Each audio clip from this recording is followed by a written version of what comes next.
రేవంత్ రెడ్డి సూటిగా సమాధానం చెప్పు.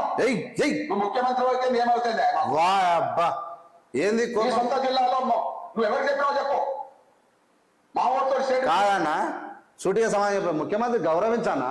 నేనేమంటే నువ్వు ఉద్యమ నాయకుడివే, నువ్వు గౌరవనీయునివే, నీకు పెద్దన్నగా అందరు గౌరవిస్తారు.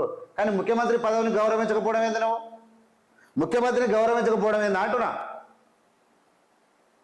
నువ్వు ఏకవచనంగా మాట్లాడి అడవులే మాట్లాడితే బాగుండదు. ఏది కిషన్ ఇది పద్ధతేనా? అంటే ఇక మాయగలం మేము ఎక్కువ ఉన్నాం, ఎవరంటే అంత అంతం, ఎవరంటే అంత అంతం అంటే ఇది ప్రజాస్వామ్యం అనుకుంటున్నావా? ఏమనుకుంటున్నావు? నువ్వు రాజ్యాంగానికి విలువిస్తున్నట్టే మాట్లాడుతున్నావా? మాత్రాన మాకేదో అవుతుంది అనుకుంటున్నా. ఏందవుతుంది మరి? నువ్వు ఎవరితో పెట్టుకుంటే పెట్టుకో. నువ్వు ముఖ్యమంత్రి అయితే కావచ్చు. ముఖ్యమంత్రి